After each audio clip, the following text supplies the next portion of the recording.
Soy María Delicia Rearte de Giaquino, porteña de nacimiento, mendocina por adopción. Desde el año 38 que estamos viviendo acá en Mendoza, ¿no? Así que en realidad toda mi adolescencia ha sido en Mendoza, así que me siento muy mendocina y todos mis hijos son mendocinos. Casada con Pedro Giaquino, mi marido murió en el año 96.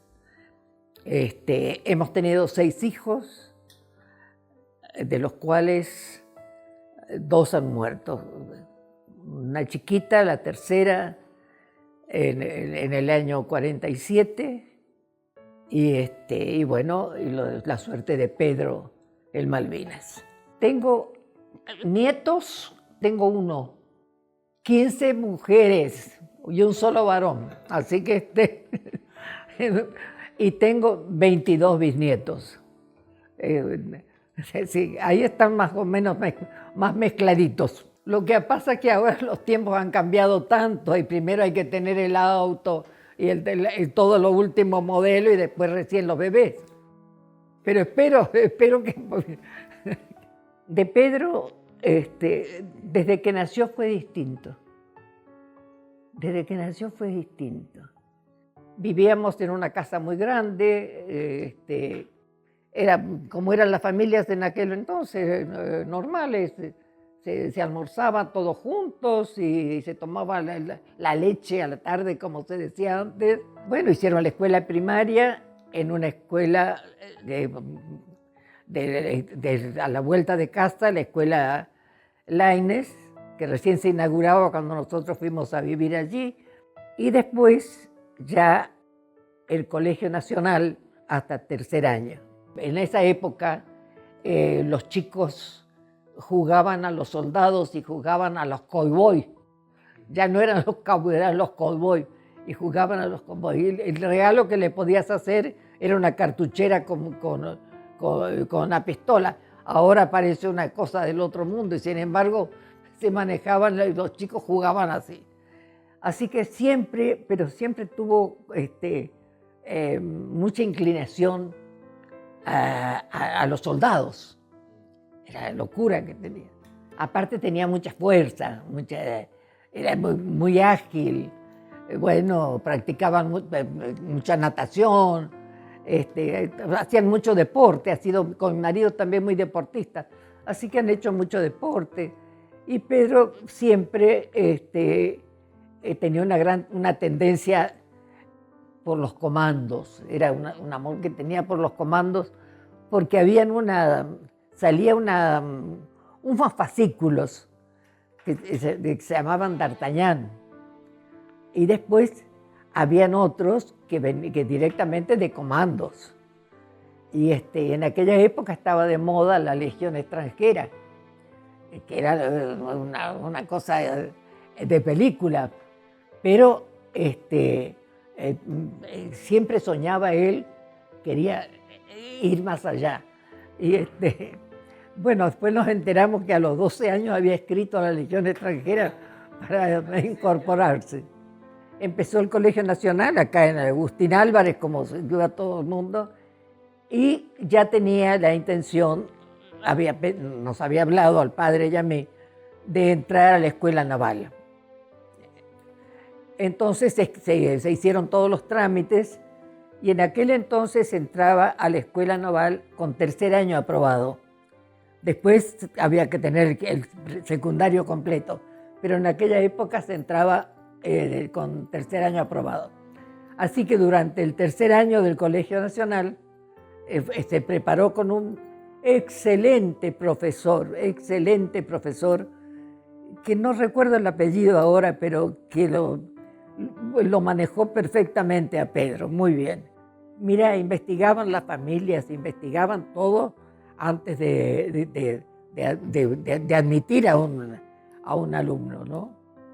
Así que, bueno, después, en el año, a fin de año del tercer año, ya tuvo que viajar a Río Santiago. 15 años, solito, por supuesto. ¿Qué año sería? 61, 62. y volvió a Mendoza para la preparación del examen definitivo, ¿no?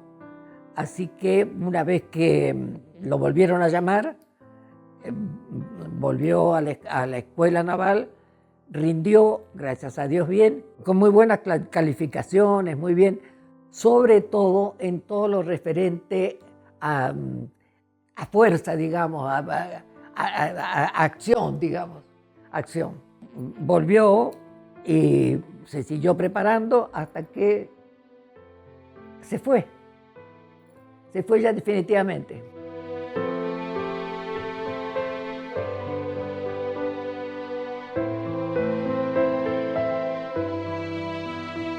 Desde que entró a la escuela, él directamente se inclinó por la infantería de marina. El rumbo de comando, eso ya lo experimentó creo que en segundo, en tercer año.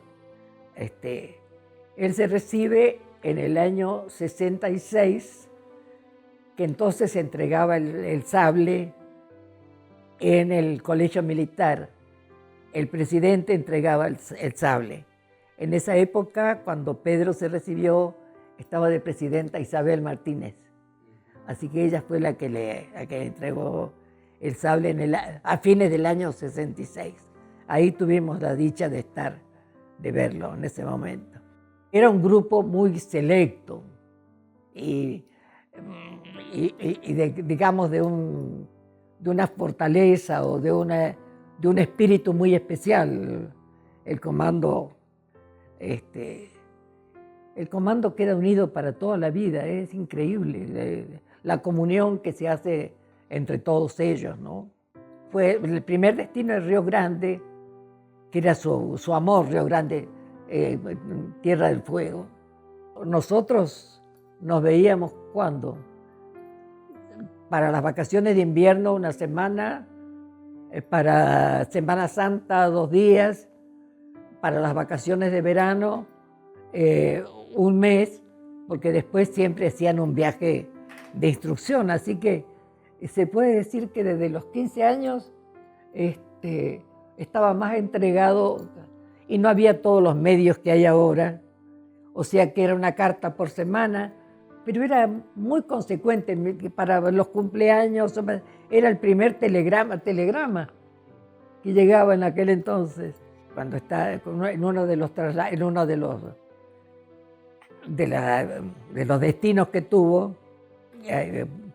Ya cuando llegó se puso de noviecito con esa chica. Él se recibe en el año 70 y se casó en el 71. El tutor de Pedro era un coronel primo mío, que quiero muchísimo.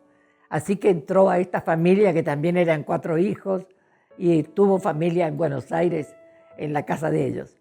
Bueno, este primo mío con su esposa hicieron un viaje y en Alemania le compró, Flica, mi primo, le compró un cuchillo de comando que dicen que era una maravilla, que era para ellos, ¿no? Yo no entiendo nada de esto, pero bueno, sí, en una de esas instrucciones que hacían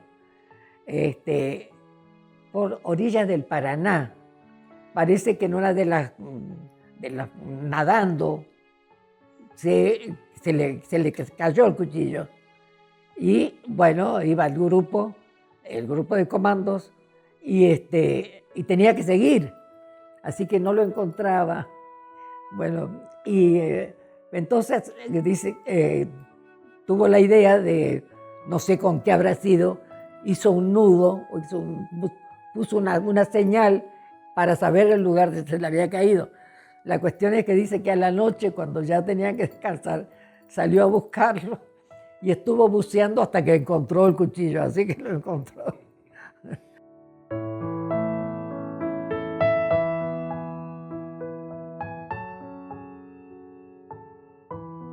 La vida nuestra con Pedro ha sido hasta los 15 años.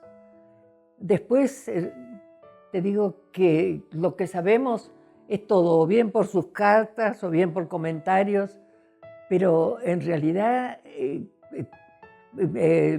todo lo que hemos hablado siempre y todo lo que hemos vivido ha sido de alegría, porque, bueno, lo veíamos tan poco. Ha pasado todas las épocas, la época terrible de la subversión, muchas cosas muy, muy bravas y duras, muy duras. Sí, un entrenamiento muy, muy duro. Y él, solamente él, por supuesto, todos los comandos, ¿no? Mira, yo recuerdo que estando en La Plata, él destinado a La Plata, que era peligrosísima en aquel entonces La Plata. Así que, bueno, estando destinado ahí en La Plata, yo fui para verlos. Había nacido Vanessa, su hija mayor, y había comprado una torta muy grande para llevarles. Vivían en un departamento. Fui al departamento y no había nadie. Entonces, ya bueno, me tenía que volver. Toqué a un vecino y le dejé la torta para que se la diera a ellos. Y cuando ya me iba yendo, venían los dos con la nena de recién nacida, ya poquito, que venían de la catedral a pedir turno para el bautismo. Así que venían los dos. Fui al departamento y tenían de mesa un cajón grande de embalaje y para sentarse cajones chicos, para que sepan cómo fue la vida y qué difícil, ¿no? Sin embargo, eran tan felices. Y esa era la verdadera vida del soldado. Así que ese recuerdo les quiero decir para que sepan, se conozca que no es todo lo que la gente a veces habla, sino el sufrimiento y la entrega que tiene un hombre y su esposa, y su esposa y su familia. El 24 de diciembre del 81 estábamos preparando la Nochebuena, pero él no llegaba a la hora del almuerzo, no llegaba. Era un día de calor insoportable, no llegaba. Y todos veíamos ahí en Puerto Belgrano, todos llegaban, pero el único que no llegaba siempre era él. Entonces, por fin llegó y se tiró en la cama, ¿sí?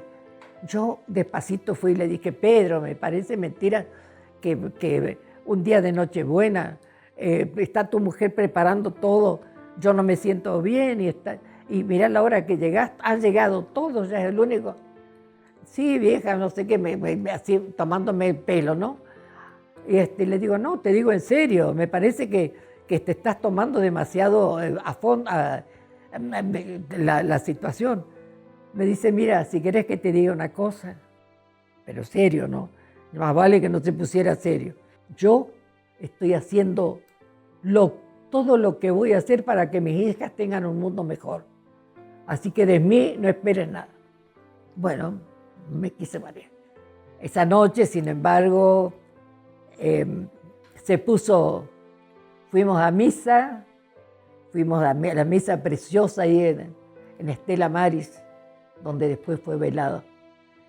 Y puso a Pedro, mi marido, de este lado y a mí, y esas manotas grandes que nos tenía agarrados de la mano a las dos. Fue una noche realmente, una misa inolvidable esa.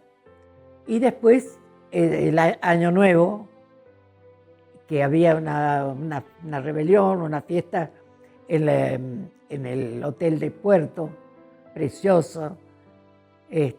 Ahí él ascendió a capitán de corbeta. Los galones se los pusimos de un lado Cristina, mi nuera, y del otro lado le puse yo. Así que bueno, con ese uniforme blanco, bueno, mira, fue una fiesta preciosa, su mujer estaba bárbara, y bueno, hasta el 15 de enero del 82, estuvimos con ellos, pero sin sospechar ni una sola palabra, pero absolutamente para nada, al contrario. Después de ahí seguimos, nosotros nos vinimos el 15 de enero del 82, así que lo vimos ahí nomás. Que siempre había que ir a Bahía Blanca a tomar un colectivo, no había avión en aquel entonces. Y estaba él despidiéndonos y tenía mucha fuerza, ya tenía las dos chicas, una de 7 y una de 8. Me acuerdo siempre que las levantó de un puño así para que nos saludaran del ómnibus. Y hemos estado siempre en comunicación, en teléfono, carta, ni una sola palabra, ni una sola palabra.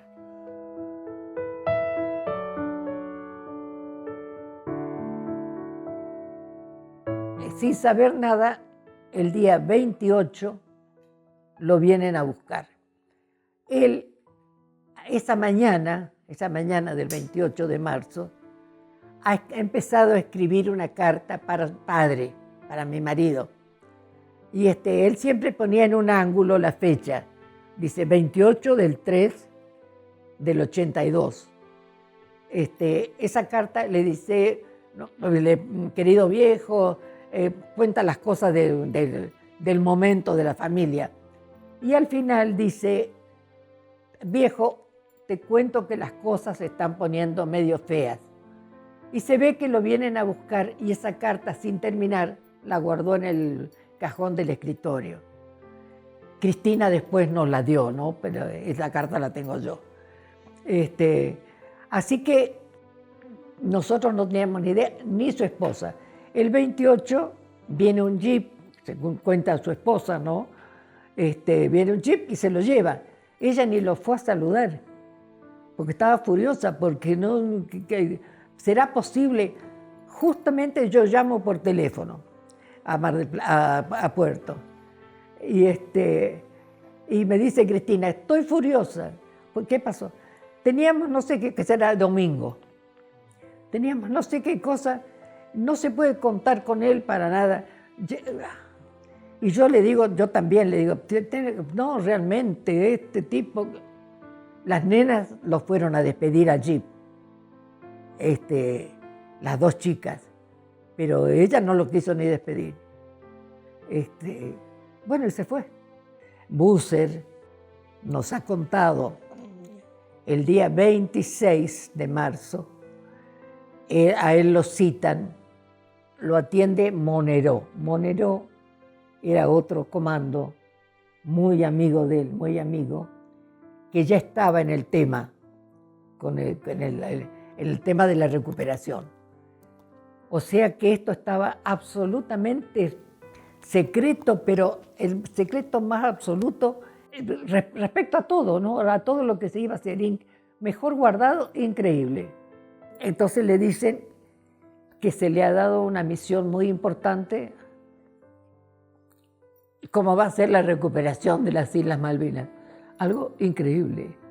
Y que él va a estar al cargo de los comandos, que va a tomar, después que se tome, que Seineldin iba a tomar la Casa de Gobierno, que después él debería incursionar con sus comandos. Volvió a la casa sabiendo, era el 26, sabiendo que el 28 se iba. ¿Cómo habrá sido ese día para superar toda esta cosa tremenda de saber a dónde iba y no poder comunicarlo a nadie, ni a su esposa ni remotamente? Creo yo que debe haber estado muy feliz, que debe haber sido la entrega total.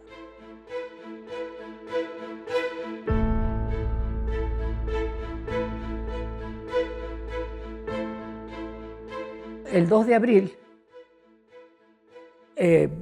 mi marido ponía la radio temprano, a las 6 de la mañana, así, y puso la radio y dijeron que se habían recuperado Malvinas.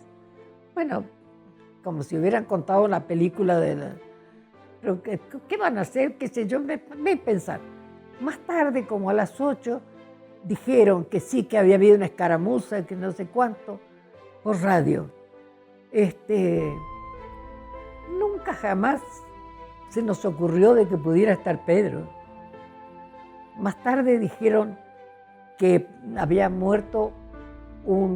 habido una batalla y había muerto un alto oficial y había 2 oficiales heridos, había 2 heridos.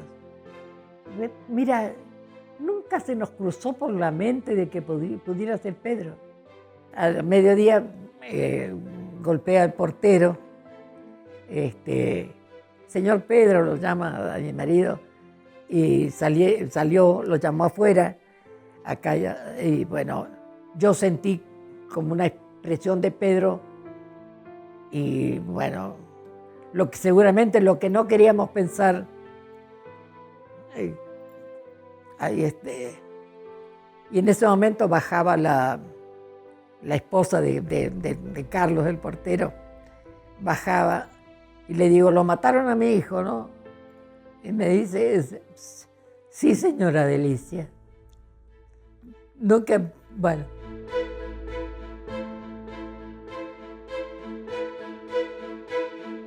Ahora, nadie sabía absolutamente nada de lo que había pasado. Nadie. De la delegación naval no venían. No sabíamos a quién preguntar. Pedro ya empezó, mirá, empezó a caer gente, periodistas de todos lados, pero en unas horas de la mañana, periodistas, era la escalera, todo lleno de gente. Mi marido con un amigo fueron a Canal 7, que estaba acá en la esquina, a preguntar qué había sido. Nadie sabía qué había pasado, nadie sabía. Como a las 3 de la tarde vino el delegado naval, que era Salazar, gran amigo. Tampoco sabía qué había pasado. Tampoco sabía que había muerto Pedro, pero no tenían idea de nada más, ¿no? A las 8 de la noche, por ahí, mandaron un avión, un guaraní, que venía de Malvinas, que sabían lo que había sucedido, pero no tenían idea de qué había pasado con Pedro, ¿no? No tenía de idea. Así que en ese avión, el guaraní es un avión chiquito, que demoramos, no sé, como 4 horas en llegar. Así que fuimos con Luis, mi hijo menor, la otra hija María, Alejandro, mi otro hijo, un amigo de Pedro, muy amigo desde chicos, y fuimos en ese avión hasta Puerto Belgrano. De Malvinas lo habían llevado a Pedro a Río Grande y de allí a Puerto Belgrano. Yo debo decir que subí al avión y se me ha borrado totalmente. Yo he reaccionado cuando he bajado en Puerto. Lo único que sé que cuando llegamos estaban formados con sus esposas, todos, ahí estaba mi hija con su marido ya, y hasta la capilla ardiente de ahí de Estela Maris. Yo recién ahí me parece que tengo la idea de que voy a entrar a esa sala, a la sala mortuoria, y Pedro, mi marido, me dice, bueno, fuerza, que ya no es nuestro. Y ya no era nuestro. Estaba con uniforme de gala, se turnaban los cadetes, no sé, tres y tres,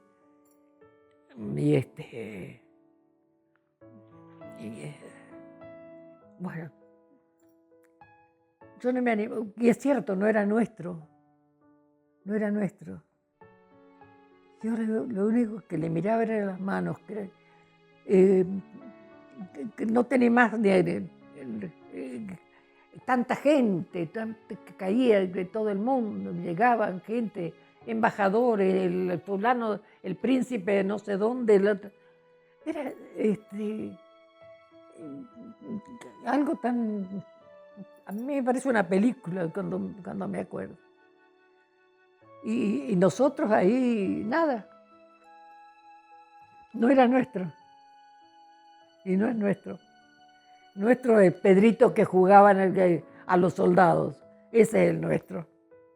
Este es de la patria de todos.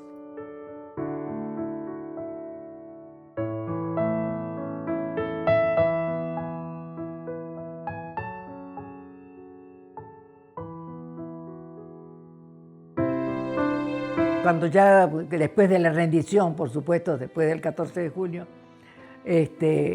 cuando empezaron a volver, había, por supuesto, en Buenos Aires, en todos lados, había colas de voluntarios que no pudieron entrar. Entre ellos un grupo muy importante de muchachos, todos profesionales, muchachos muy jovencitos. Y bueno, se les dio por formar lo que se llamó la Fundación Operativo Rosario, para recibir los que venían de Malvinas, los soldados que volvían de Malvinas. Y uno de los capellanes, el padre Piccinelli, que era un verdadero comando, era más comando que cura, yo le decía. Bueno, la cuestión que hicieron una organización, esta Fundación Operativo Rosario, con el coronel Seineldín, que se había destacado también tanto durante la guerra.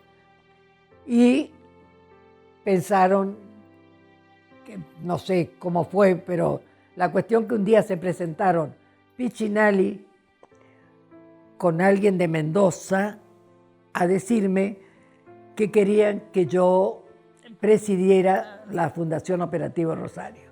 La sede, Buenos Aires, por supuesto. El presidente honorario en ese momento era el arquitecto Sabaté.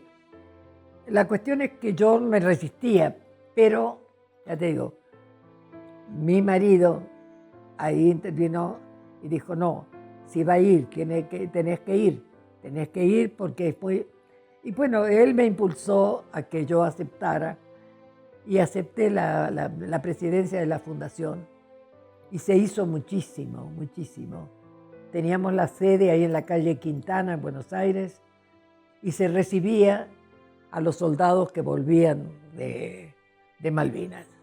Viniendo de la guerra, con 18 años, verdaderos soldados, la forma en que venían, no se pueden imaginar.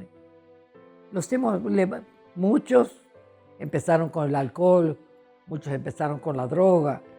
Era realmente terrible, terrible. Pero venían a la fundación y nosotros en ese entonces no teníamos fondos, pero estaba la parte espiritual. Mira, y lo que se pudo hacer con estos muchachos, yo tengo dos, que yo los he levantado, yo los he tenido sobre mi corazón porque es increíble la forma en que llegaban. También quiero nombrar a la Malita Fortabat, que lo que trabajó, pero ella, por supuesto, con su fortuna, ayudó muchísimo, muchísimo, increíble todo lo que trabajaba. Ella iba al hospital y con el delantal ensangrentado atendía a un soldado, atendía a otro, lo que hizo. Ella, así que bueno, ella tiene eso y nosotros de la otra parte, la parte espiritual. Hemos ido a lugares remotos, te diría, de las provincias. A muchas todavía no les había llegado ni siquiera la noticia. Chico de 18 años. El otro día estaba hablando con uno que le faltaba todavía unos meses para cumplir los 18 años cuando volvió de Malvinas. O sea que estas mujeres, verdaderas damas, verdaderas, con que nunca, jamás escuché una queja, nunca que despotricaran sobre los gobiernos o sobre los soldados o sobre fuera. Al contrario, siempre con una dignidad a todo nivel, una presencia que es admirable. Por eso digo que todas las mujeres que vivieron Malvinas realmente son verdaderas heroínas, verdaderas heroínas.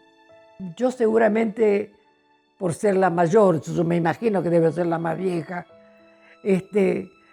me parece que tengo, porque tal vez mi hijo también lo hubiera deseado, que tengo el deber de entregar a todas lo que significa un hijo en la guerra, tanto que haya quedado allá o que haya vuelto. Nunca se volvió de Malvinas. Nadie vuelve de Malvinas. Nadie vuelve de Malvinas. Todos están allá. Todos estamos allá.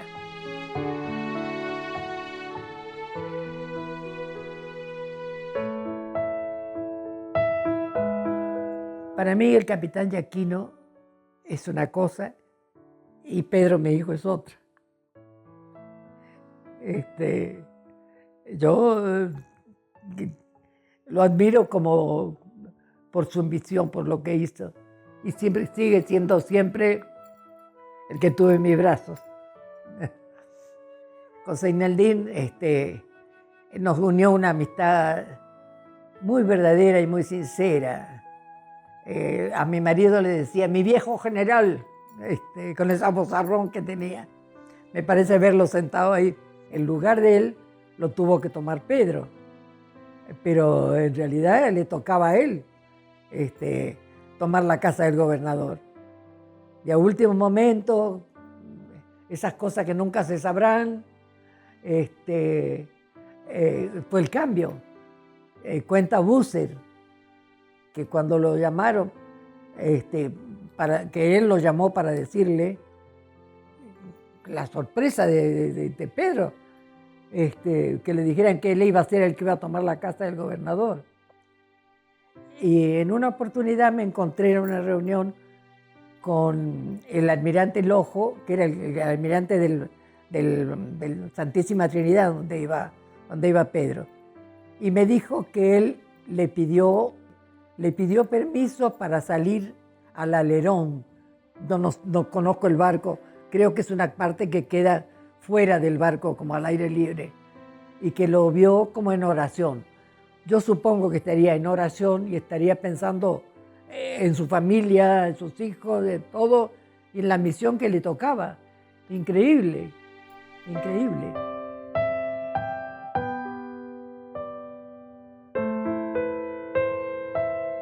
Nadie sabe lo que es la muerte si no ha perdido un hijo. Creo yo, a mí la chiquitita, la nena, se nos murió muy chiquita.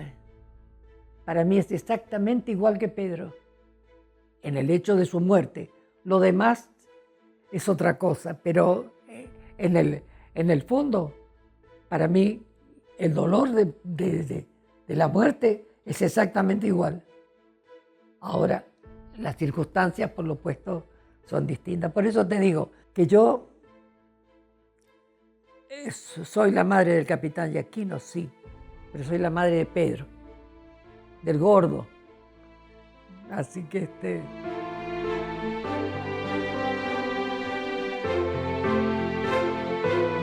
bueno, pero la vida sigue y creo que solamente Dios es el que es capaz de cerrar estas heridas y de mantenerlas escondidas, porque no es cuestión de estar llorando, es cuestión de tener dentro eso que Dios nos ha puesto en el camino y poderlo superar.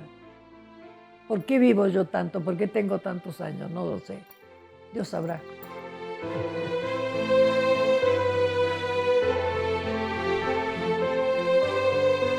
Para mí los 40 años no han pasado. Es como si fuera ayer. y pienso que todos los que hemos vivido Malvinas, a todos nos sucede lo mismo. Yo no soy quien para dar consejos, pero quiero decir que esto que estamos viviendo ahora, pienso que tiene que ser algo preliminar a otro Malvinas. No digo ya porque en una guerra, sino volver a amar a la patria. El sentimiento que trajo Malvinas no lo ha traído nadie, ni por más los presidentes que sean, ninguno. ¿Cómo salió la gente el día de Malvinas? Cuando se tomaron Malvinas. Salió todo el mundo. Era una algarabía total, nadie convocó a nadie. Me parece que era ahí sí que brotó la patria desde el fondo del corazón de los argentinos. Volvió la verdadera patria. Y eso va a volver, eso tiene que volver, tiene que volver. Esto que estamos viviendo es como un impas para saltar a la verdadera patria, a lo verdaderamente lo que fue Argentina, lo que tiene que llegar a ser.